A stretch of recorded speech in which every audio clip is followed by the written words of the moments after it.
Hello law warriors and welcome to our channel of coffee and cloth, जहां पर हम अपनी कॉफी के साथ वेरियस प्रोविजंस ऑफ द बेरा एक्ट आप सबके साथ डिस्कस करते हैं।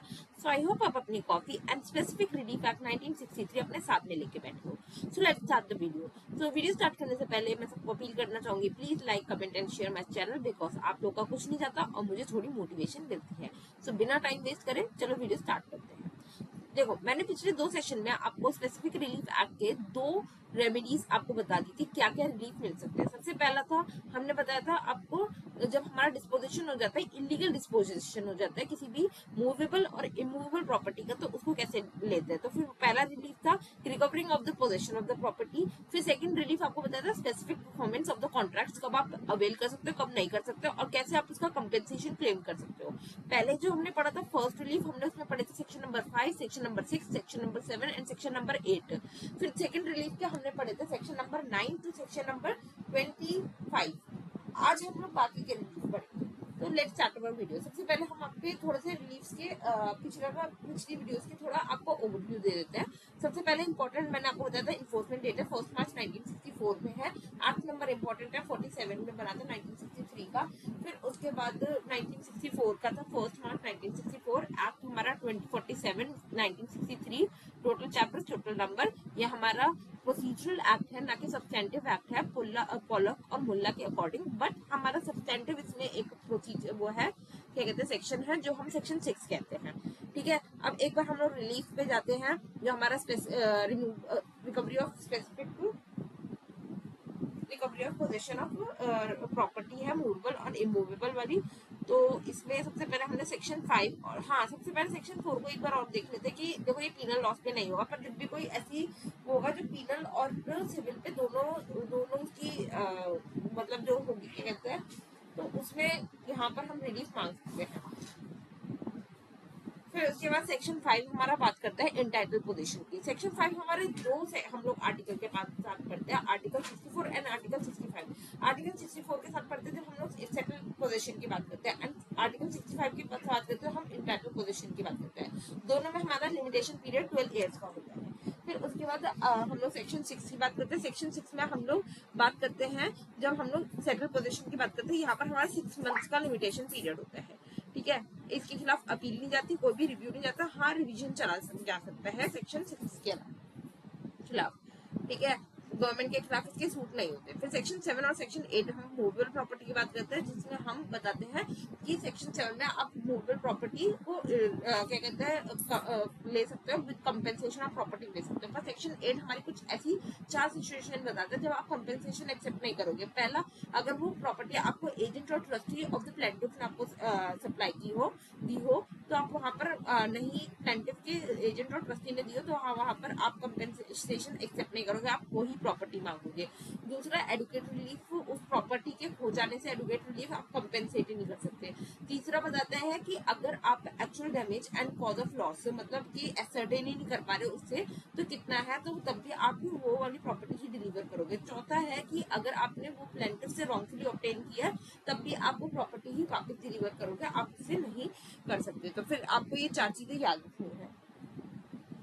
अब एक बार हम लोग स्पेसिफिक परफॉर्मेंस का देख लेते हैं, जो कि बहुत इंपॉर्टेंट है। स्पेसिफिक परफॉर्मेंस हमारा सेक्शन 9 से सेक्शन 25 तक है। सेक्शन 9 बोलता है जो भी कॉन्ट्रैक्ट में डिफेंस है वो आपके पास भी होंगे। ठीक है, यहाँ पर एसआरए उन कॉन्ट्रैक्ट के डिफेंस को बार नहीं करता। सेक्शन 7 बात करता है कि स्पेसिफिक परफॉर्मेंस आपको कोर्ट मैंडेटरी देगा, पर कुछ सिचुएशन में स्पेसिफिक परफॉर्मेंस नहीं देगा। वो कौन कौन सी सिचुएशन है? 11(2) बात करते हैं जब ट्रस्टी कोई भी आपसे कॉन्ट्रैक्ट लेता है और वो एक्सेस ऑफ ब्रीच होता है, एक्सेस ऑफ ब्रीच होता है और एक्सेस ऑफ हिज पावर होता है जो इन्फोर्स कराता है, ब्रीच ऑफ ट्रस्ट इन्फोर्स कराते हैं। फिर उसके बाद सेक्शन 14 तीन सिचुएशन की बात करता है जिसमें हम लोग स्पेसिफिक परफॉर्मेंस इन्फोर्स नहीं करा सकते। सबसे पहला बताता है वो आप इन्फोर्स कब नहीं करा सकते, जब सब्सिट्यूटेड परफॉर्मेंस अंडर सेक्शन 20 आप थर्ड पार्टी से इन्फोर्स करने के लिए मान जाते हो। सेकंड, नहीं इन्फोर्स करा सकते जब आपका कुछ कॉन्ट्रैक्ट का नेचर ऐसा होता है जिसमें कंटिन्यूटी हो। तो वहां पर भी आप नहीं करा सकते हो। और फिर आपका अगर पर्सनल क्वालिफिकेशंस पे होगा तो वहां पर भी आप इन्फोर्स नहीं करा सकते सेक्शन 14 में। सेक्शन 16 भी कुछ सिचुएशंस बताता है जहाँ पर आप इन्फोर्स नहीं करा सकते। मेन सिचुएशन यही है सेक्शन 22 में कि आप थर्ड पार्टी से इन्फोर्स करा रहे हो, और फिर उसके बाद सेक्शन ये क्या कहते हैं, आप अगर इनकैपेबल हो गए हो कॉन्ट्रैक्ट के, ठीक है। तो ये तो तीन आपको बताए थे सिचुएशंस जिसमें आप स्पेसिफिक परफॉर्मेंस इन्फोर्स नहीं करा सकते।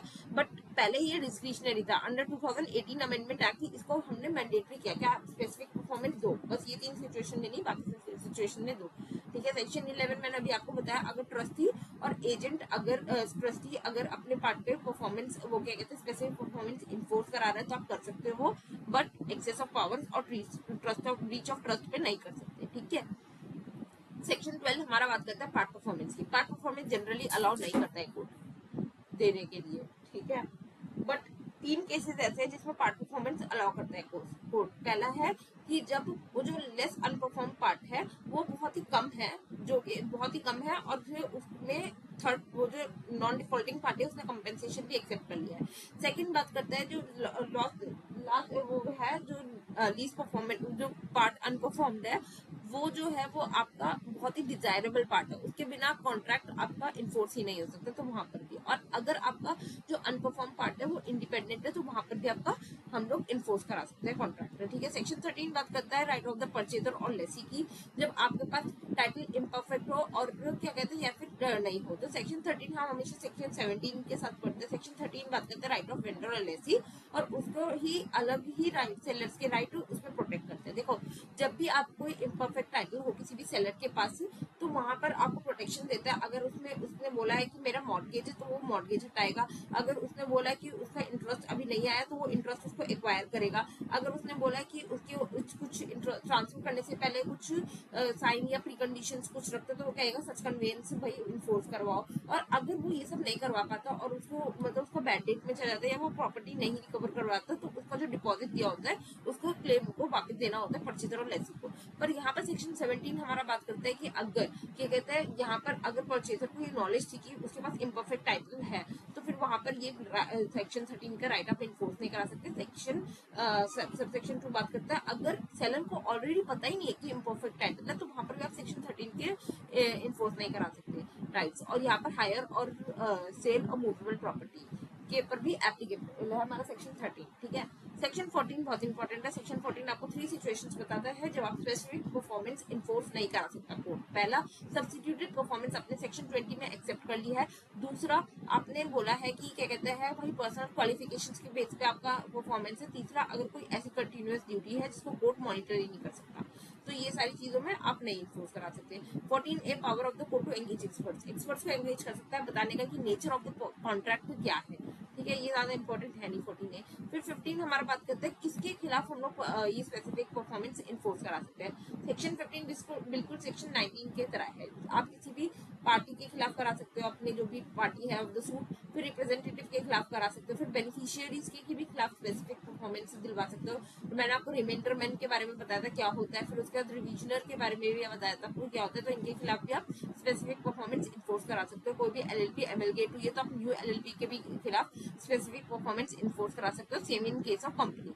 सेक्शन 16 हमारा बात करता है पर्सनल बात टू रिलीफ। क्या बात है कि अगर आप सब्स्टिट्यूटेड परफॉर्मेंस कर रहे हो तो फिर वहां पर भी आप पर्सनल ये क्या कहते हैं स्पेसिफिक परफॉर्मेंस इन्फोर्स नहीं करा सकते, या पर्सन इनकैपेबल हो गया है या फिर वो विलिंग है क्या कहते हैं करने का, पर डिफेंडेंट ने उसको वेव कर दिया, अपने मतलब डिफेंडेंट की वजह से रिस्पॉन्ड नहीं किया या फिर कुछ भी हुआ तो वेव कर दिया, तो वहां पर भी आप नहीं करा सकते। और उसको शो करना है प्लेंटिफ को कि भाई मैं तो अपना पार्ट करने के लिए तैयार था, ये डिफेंडेंट की गलती है, ठीक है। सेक्शन 17 मैंने आपको ऊपर बता ही दिया है। सेक्शन 18 बात करता है, सेक्शन 18 को हम सेक्शन 26 के साथ पढ़ते हैं, पर अभी भी थोड़ा सा देख लेते हैं। कोई भी वेरिएशन होती है जो आपके डॉक्यूमेंट में ऐसी वेरिएशन होती है on the basis of fraud, mistake of fact and misrepresentation जो राइटिंग में होती है और वो आपके जो क्या कहते हैं टर्म्स ऑफ द कॉन्ट्रैक्ट है उससे रिफ्लेक्ट नहीं कर रही होती है, उससे या फिर उसके प्रेजुडिस कर रही होती है पार्टी में। तो यहाँ पर प्लेंटिफ और डिपेंडेंट दोनों जा सकते हैं, कोई भी जा सकता है इसको सूट को करने क्या कहते हैं करेक्ट कराने, वेरिएशन को हटवाने। अब ये डिस्क्रिप्शन ऑफ द कोर्ट होती है और वो डिस्क्रिप्शन ऑफ द कोर्ट किस बेसिस पे होगी वो देखेगा कि भाई आपका रियल इंटेंशन हो रहा है या नहीं इस वेरिएशन का, तो वही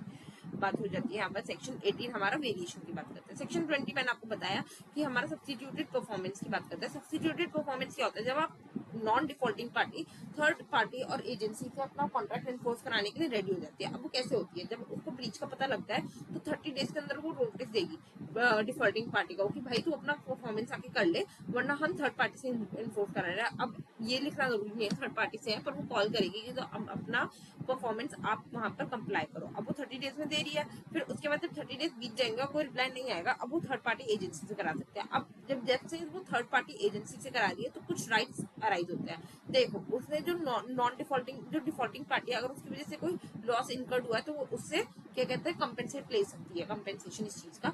पर अगर वो अब थर्ड पार्टी से एजेंसी से जैसे करा लिया तो अब वो रिलिंक्विश कर रही है अपना राइट कि वो अब जो नॉन डिफॉल्टिंग पार्टी है, जो नॉन डिफॉल्टिंग पार्टी वो डिफॉल्टिंग पार्टी से अब स्पेसिफिक परफॉर्मेंस क्लेम नहीं कर सकती है। ठीक है, उसने रिलिंक्विश कर दिया।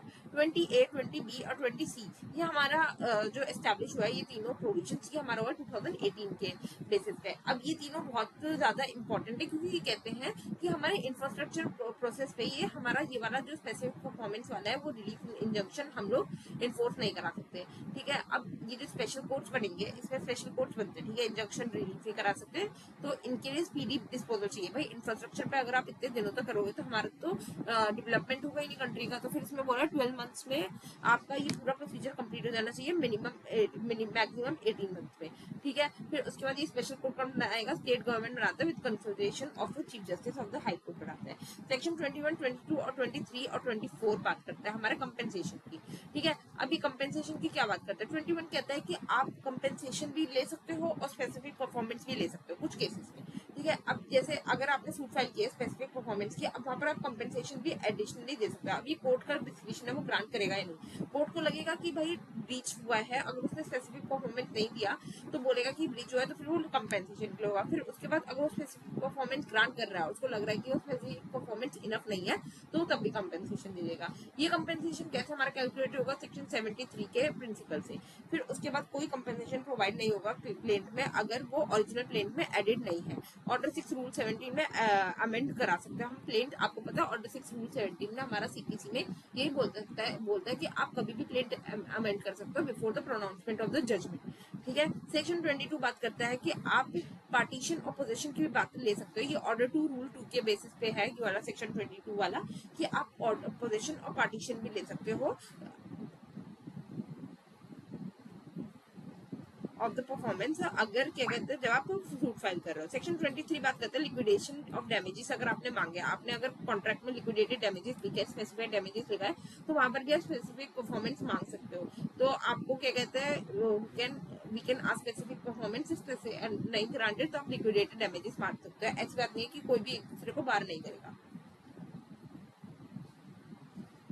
पर अगर स्पेसिफिक परफॉर्मेंस इनफ नहीं होगा तभी आप लिक्विडेशन डैमेजेस मांग सकते हो। सेक्शन 24 बात करते हैं ऑर्डर 2 रूल 2 की सेम बात है कि आपका जो आप ये bar of suit for compensation of breach of dismissal and specific performance, dismissal of the suit on specific performance. एक सेकेंड में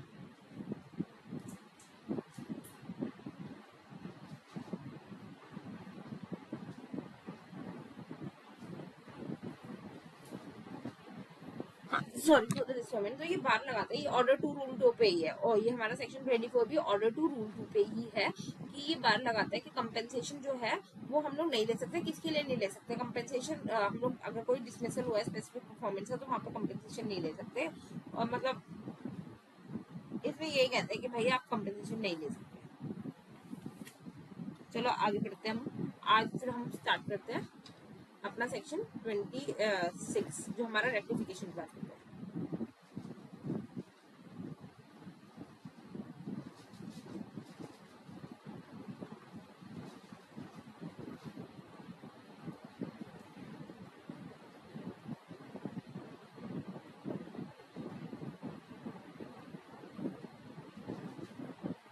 मतलब ये ऑर्डर टू रूल 2, हाँ ऑर्डर टू रूल 2 हमारा बात करता है कि अगर आपका स्पेसिफिक परफॉर्मेंस का सूट जो है डिनाई हो गया तो आप नया सूट नहीं फाइल करोगे, फ्रेश सूट। भाई साहब पता नहीं क्या हो गया मेरे दिमाग में। चलो स्टार्ट करते हैं हमारा रेक्टिफिकेशन ऑफ इंस्ट्रूमेंट और रेजिस्ट्रेशन ऑफ द इंस्ट्रूमेंट। ठीक है, रेक्टिफिकेशन ऑफ द इंस्ट्रूमेंट हमने अभी पढ़ा था सेक्शन 18 में, वेरिएशन ऑफ द कॉन्ट्रैक्ट्स है। अभी रेक्टिफिकेशन क्या होता है, रेक्टिफिकेशन भी सेम चीज है, बट ये जो होगी ये दो ग्राउंड्स पे होगी। किस पे होगी? फ्रॉड और म्यूचुअल मिस्टेक पे। वहां पर किस पे थी? वहां पर miss representation of the party थी। इसका टारगेट बिल्कुल अलग है। रेक्टिफिकेशन में यहाँ पर क्या होगा, वहां पर क्या था, अगर कोई भी वेरिएशन हुई है जो भी रिफ्लेक्ट नहीं कर रहा कॉन्ट्रैक्ट को, तो वहां पर होगा। पर यहाँ पर अलग चीज हो रखी है, ठीक है। पहले तो ग्राउंड ही अलग हो गए, दो चीज, पहली तो चीज यही हो गई, ठीक है। फिर उसके बाद intention of agreement is not reflected, we need rectification. वो अब अगर इंटेंशन ऑफ द डॉक्यूमेंट जो भी है, कोई भी फ्रॉड या misrepresentation mutual of mistake of party से हुई है, तो जो पार्टी है वो क्लेम कर सकती है भाई कि आप हमारा डॉक्यूमेंट से रेक्टिफाई कर दो, ठीक है। फिर उसके बाद कॉन्ट्रैक्ट ऑफ इंस्ट्रूमेंट राइटिंग होना चाहिए, पर ये जो रेक्टिफिकेशन होना चाहिए ये हमारा article of association of company में नहीं होना चाहिए। कंपनीज एक्ट 1956 के सेक्शन 16 में मैंने आपको बताया कैसे हमारा वेरिएशन होगा, ठीक है, रेक्टिफिकेशन होगा, जब हमारा सेक्शन 16 में बताया कि स्पेशल मेंबर्स का रेजोल्यूशन के थ्रू होगा। बट यहाँ पर हम लोग रेक्टिफिकेशन आर्टिकल ऑफ एसोसिएशन में नहीं कर सकते। Does not express real intention. जब कोई भी डॉक्यूमेंट्स हमारा इंस्ट्रूमेंट, यहाँ पर इंस्ट्रूमेंट की बात कर रखी है, वहां पर मैं आपको एक बार ये बताई देती, देखो यहाँ पर जो है ये बात कर रखी है कि यहाँ पर डिफेंसिव मैकेनिज्म होता है। कोई भी राइटिंग कॉन्ट्रैक्ट में है, कोई भी क्लॉज है राइटिंग कॉन्ट्रैक्ट में, तो वो डिफर कर रहा है, तो वहां पर वो वेरिएशन मांग सकते हैं। यहाँ पर पूरा रिटर्न इंस्ट्रूमेंट को हम लोग वो करते हैं, क्या कहते हैं, अगर रिफ्लेक्टिंग कर रहा पूरे रिटर्न इंस्ट्रूमेंट को रेक्टिफाई करते हैं, ठीक है। ये डिफेंसिव मैकेनिज्म है और ये सब्सटेंटिव है। अच्छा, जो सेक्शन 18 में है, यहाँ पर सिर्फ प्लेंटिफ इन्फोर्स कर सकता है हमारा, ये जो राइट है सेक्शन 18 का, यहाँ पर बोथ द पार्टी से इन्फोर्स कर सकती है, ठीक है, वो डिफेंडेंट के खिलाफ नहीं है। सेम चीज की रियल इंटेंशन उस इंस्ट्रूमेंट से, इंस्ट्रूमेंट याद रखिएगा, वहां पर कॉन्ट्रैक्ट है, यहाँ पर इंस्ट्रूमेंट है, इंस्ट्रूमेंट से रिप्लाई नहीं हो रहा। यहाँ पर रेक्टिफिकेशन इधर पार्टी और रिप्रेजेंटेटिव मांग सकता है, वहां पर सिर्फ प्लेंटिफ मांग सकता है, ठीक है। और by the person who rectify the instrument, कोई भी उस पर्सन से जो रेक्टिफाई करा है instrument, who want specific performance, या फिर डिफेंडेंट भी जिसने स्पेसिफिक परफॉर्मेंस से वांट करा है इसके डिफेंडेंट के खिलाफ। Plaintiff who plead specific performance. Rectification shall be complete description of the court. बिल्कुल ये रेक्टिफिकेशन जो होगा वो डिस्क्रिप्शन ऑफ द कोर्ट होगा, पर डिस्क्रिप्शन ऑफ द कोर्ट तो होगा ही, पर वो किस चीज में क्या कहते हैं, किस चीज को सेटिस्फाई करना पड़ेगा कि वो कोर्ट की डिस्क्रिप्शन बनेगी उसको रेक्टिफाई करने के लिए। तो सबसे पहले है only the court is satisfied that the real intention of the party is not reflected by the fraud और म्यूचुअल मिस्टेक ऑफ लॉ। अगर उसको लगता है कि भाई ये जो रियल इंटेंशन की गलती हुई है, जो इंस्ट्रूमेंट में हुई है, वो किसी भी फ्रॉड और म्यूचुअल मिस्टेक ऑफ लॉ से नहीं हुए, तो वो रेक्टिफाई अलाउ कर देगा। It will not interest another party. अगर ये दूसरे पार्टी जिसने रेक्टिफिकेशन नहीं मांगा है उस पार्टी को अगर अफेक्ट नहीं करेगा, तो फिर उसमें भी इसको क्या कहते हैं, रेक्टिफाई करने का ऑर्डर दिया जा सकता है। When the party pray for rectification for specific performance, it shall ratify return then can claim specific performance. अगर पार्टी जो है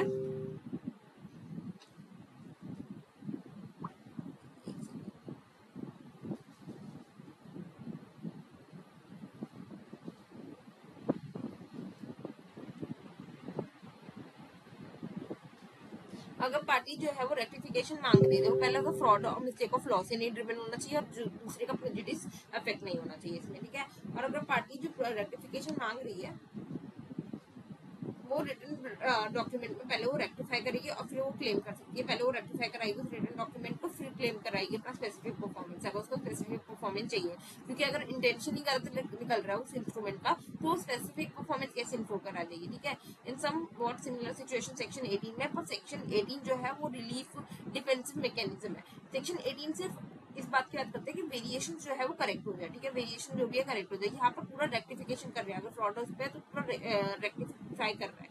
This both party can rectify instrument. No rectification unless specifically amend.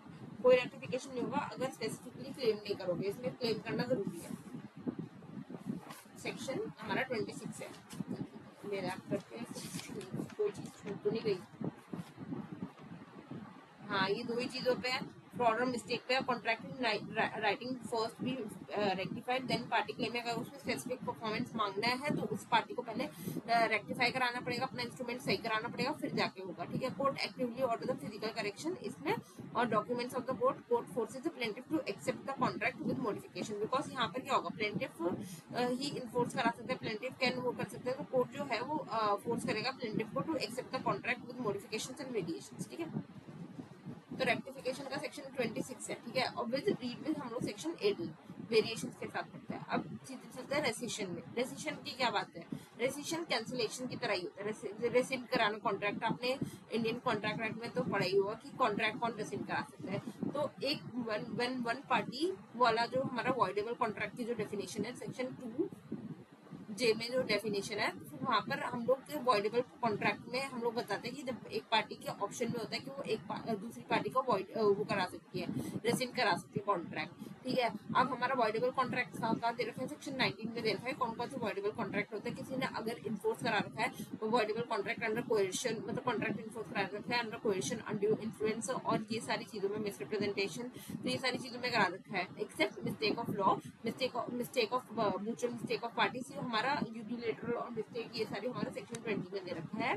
तो इन सब के खिलाफ तो नहीं होगा, वो तो वॉइड मानी जाती है। पर तीन जो है अनड्यू इन्फ्लुएंस, कोएर्शन एंड मिसरिप्रेजेंटेशन, यहाँ पर हमारा वॉइडेबल माना जाता है। तो वहां पर ये हमारा डिसीजन काम करता है। ठीक है, सेक्शन 27 डील करता है the party will adjust the decision as follow, court will rescind the contract. अब वो पार्टी जो है वो रेसिड करने जाएगी तो कोर्ट किन बेसिस पे वो रेसिशन प्रोवाइड करेगा, अगर कॉन्ट्रैक्ट वॉइडेबल है, टर्मिनेबल बाय द प्लेंटिफ, और अगर कॉन्ट्रैक्ट में कुछ ऐसा लिखा हुआ है कि जो कि वो फेस ऑफ इट तो क्या कहते हैं हमारा अनलॉफुल नहीं था, पर जब उसको हम लोग कराने लगे इन्फोर्स तो वहां पर अनलॉफुल था, जो कि डिफॉल्ट ऑफ द अगर डिफेंडेंट की डिफॉल्ट पे वो भी अनलॉफुल हो रहा है तो वहां पर हम लोग रेक्टिफाई कराने को बोलेंगे। फिर उसका notwithstanding the following conditions refuse the rescind of the contract, क्या रेसिड करने को बोलेंगे, अगर रिफ्यूज कर दिया किस बात पे रिफ्यूज कर सकता है कोर्ट। देखो दो चीजों में कोर्ट, अगर देखो आप कोर्ट के पास जा रहे हो, आप प्रैक्टिकली सोचो, आप वॉइडेबल कॉन्ट्रैक्ट है आपके हाथ में तो आप कोर्ट के पास जा रहे हो तो वहां पर रेसिड करा सकते हो। अगर आपको में कुछ ऐसा है कि आपको फेस ऑफ इट तो ठीक है अनलॉफुल नहीं रखा, पर जब आप इन्फोर्स कराना चाह रहे हो तो डिफेंडेंट की कुछ ऐसी गलती हो जा रही है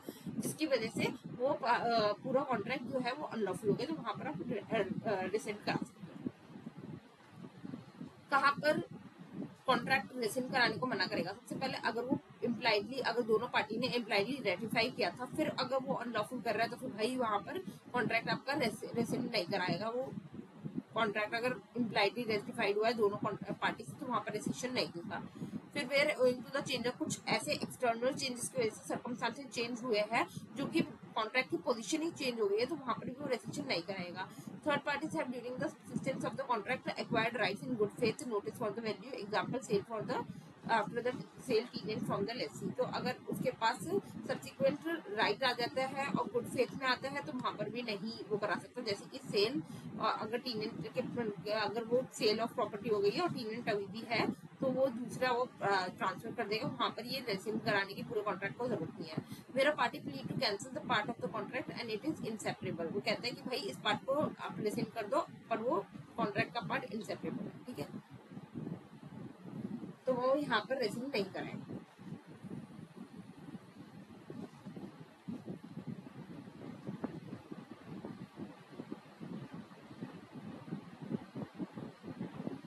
ठीक है, फिर उसके बाद रेसिशन आफ्टर डिग्री वो सेक्शन 28। अब सेक्शन 28 ना इक्विटी की बात करता है कि भाई जरूरी नहीं है, कोर्ट की पावर एक्सटेंड करता है यहाँ पर कि आपने डिग्री दे दी है तो वो फुल एंड फाइनल हो गया, अब आप कुछ भी करो।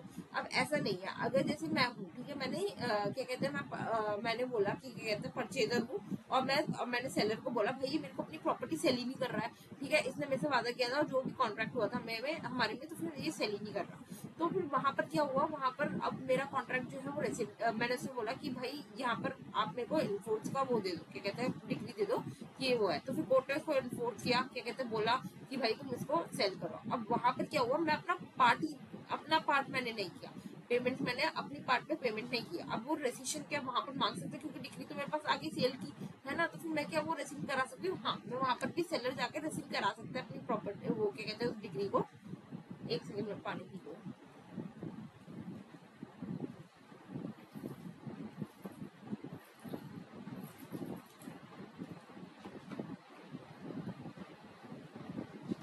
सेक्शन 28 में वो रेसिड कराएगा उस कॉन्ट्रैक्ट को, ठीक है, कि डिग्री आ गई उसके बाद भी यहाँ पर कोर्ट पावर देती है, क्या कहते हैं एक्सटेंड करती है अपनी, कि उसको मेंटेन करना है कि हाँ वो डिग्री अनलॉफुली तो नहीं है।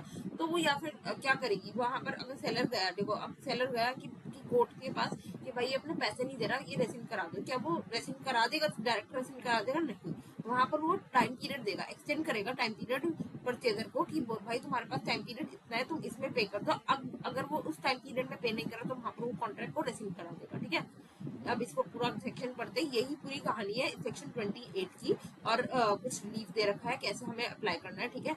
And it has been degree, अब इसकी पहली कंडीशन है सेक्शन 28 की कि ये डिग्री रेसिशन होना चाहिए, मतलब डिक्रीड होना चाहिए रेसिशन की डिग्री, और परचेजर अपना पार्ट पेमेंट करने में या पार्ट प्रोवाइड करने में क्या कहते हैं फेल हो जाता है, तो यहाँ पर रेसिडर की एप्लीकेशन जाती है बाय सेलर।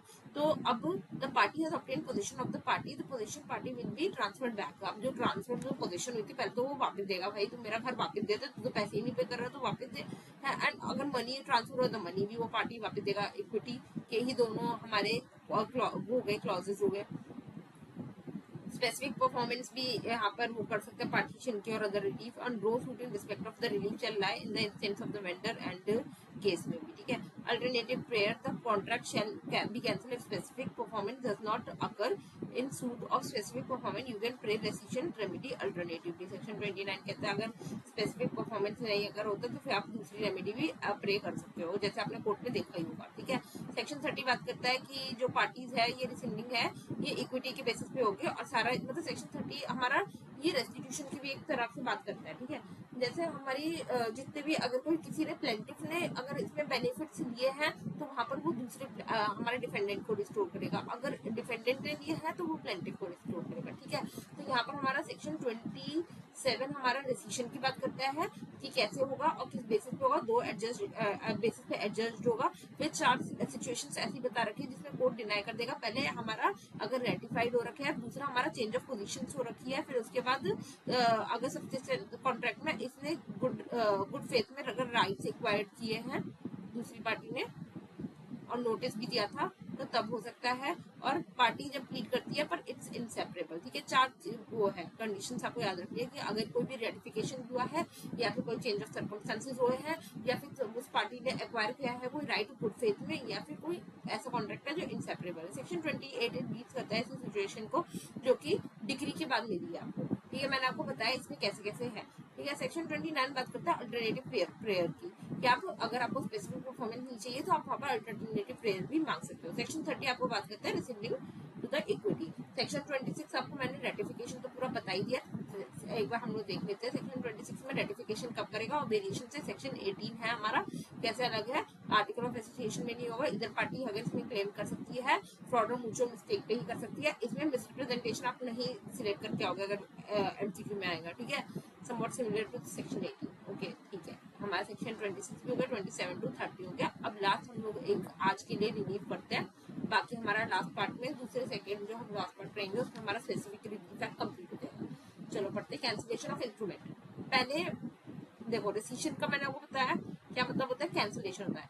कैंसिलेशन का क्या मतलब होता है, अब एक बार इसका डिफरेंस देख लेते हैं हम लोग रेसिशन और कैंसिलेशन का, ठीक है। रेसिशन ऐसे कॉन्ट्रैक्ट्स पे एप्लीकेबल होता है जो वॉइडेबल होता है, ठीक है, जो कि अभी कॉन्ट्रैक्ट जो है वो इंटायरली नेवर एग्जिस्टेड, ये हमारा ये हमारा रेसिशन कैंसिलेशन होता है, और ये उस पे होता है कैंसिलेशन उन चीजों पे होता है जो ऑलरेडी वॉइड कंडीशंस में होता है, और इसमें क्या होता है हमें दोनों पार्टीज को एक उसमें क्या कहते हैं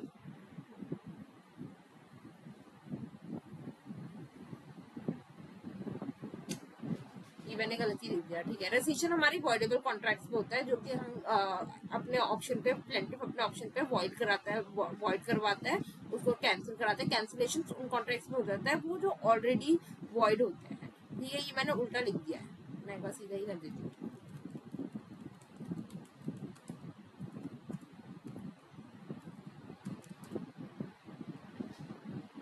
अब कैंसिलेशन में ये ओरिजिनल पार्टी को रिस्टोर करता है उन सिचुएशंस में।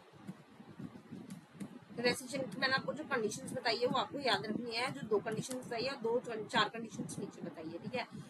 अब इसमें है कि क्या कहते हैं, देखो mutual mistake duress and rescission इन चीजों पे होता है। Cancellation invoke and commit material breach पे होता है और साइन होता है। कैंसिलेशन मतलब पूरे ही कॉन्ट्रैक्ट को बदल देता है और अनअफेक्टेड करा देता है पार्टीज को और उसको ओरिजिनल पोजीशन में ले आता है, जहाँ की रेसिशन जो होती है वो उसको मनी कंपेंसेट करने की हेल्प करता है और मतलब वॉइडेबल कॉन्ट्रैक्ट्स भी लगता है, ठीक है। और अब वो कॉन्ट्रैक्ट वॉइड ऑफ इनिशियो बनाता है। अब कैंसिलेशन में शुरू से कॉन्ट्रैक्ट वॉइड ऑफ इनिशियो होता है। तो एक बार हम लोग पढ़ते हैं 30 to 33।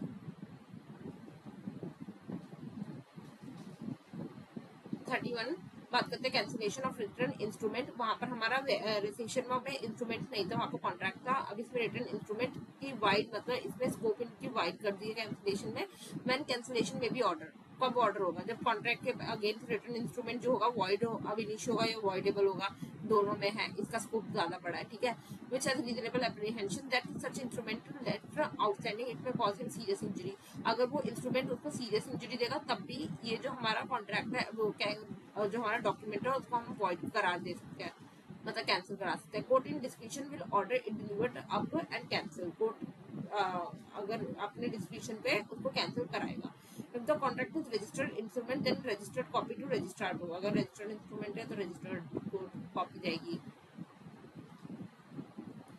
अब जो हमारा कॉन्ट्रैक्ट है क्या फिर हमारा जो इंस्ट्रूमेंट है क्या वो पार्शियली कैंसिल हो सकता है, जैसे हमने सेक्शन 12 में पार्ट परफॉर्मेंस पढ़े थे, तो सेक्शन 32 हमारा बोलता है हाँ यहाँ भी हमारा पार्ट पर कैंसिलेशन हो सकता है। कैसे, जैसे एक बिल्डिंग है, अब उसकी एक की लीज आप कैंसिल कर दो तो वहां पर भी आप पार्ट परफॉर्मेंस में पार्ट कैंसिलेशन करा सकते हो। सेक्शन 33 हमारा बात करता है सेम, बिल्कुल सेम इसमें है। Section 64 of Indian contract act restitution की बात करता है। भाई जिसने किसी का अगर कुछ भी अच्छा लिया हो, कोई भी बेनिफिट एक्वायर किए हो ड्यूरिंग दिस वॉइडेबल कॉन्ट्रैक्ट या वॉइड कॉन्ट्रैक्ट में, तो आप उसको जस्टिस कहते हैं कि आप उनको ओरिजिनल पार्टी और ओरिजिनल पोजीशन में ले। तो सेक्शन 33 आपको सेक्शन नंबर याद रखना है। ये कहते हैं कि आपको ओरिजिनल पोजीशन में वापस लाना है उन पार्टीज को जिसने एक्वायर किया है, ठीक है। अब कैंसिलेशन और रेजिस्ट्रेशन के अब मैंने पढ़ते हैं, हाँ ये है इंपॉर्टेंट हमारा कैंसिलेशन एंड रेजिस्ट्रेशन में, वो पता नहीं कहाँ से लिख दिया मैंने, ठीक है। कैंसिलेशन हमारा बात करता है मेन इंस्ट्रूमेंट्स को टारगेट करते हैं, जैसे डॉक्यूमेंट्स हो गए, डीड्स हो गए, बॉन्ड्स हो गए या बिल हो गए, क्योंकि अगर ये सारे हमारे अगर सोसाइटी में ऑपरेबल रहे, जैसे डीड्स है और ये बिल्स है, अगर ये फ्रॉड और मिस्टेक पे हमारे एप्लीकेबल है, मतलब जा रहे हैं, वॉइड है, जो क्या वॉइडेबल है, इन बेसिस पे ये लोग एप्लीकेबल मतलब क्या कहते हैं अगर इम्प्लीमेंट हुए जा रहे हैं तो फिर ये सीरियस इंजरी कॉज कर सकते हैं थर्ड पार्टी को। तो यहाँ पर हम पूरी डीड का ही कैंसिलेशन करेंगे, पर ये जो है ये हमारा रेट्रोफिट सिर्फ कॉन्ट्रैक्ट्स पे डील करता है, ठीक है।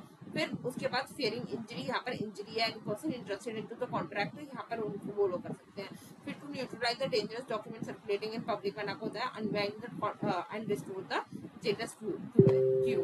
तो ये मोर सीरियस नेचर का होता है सेक्शन 33।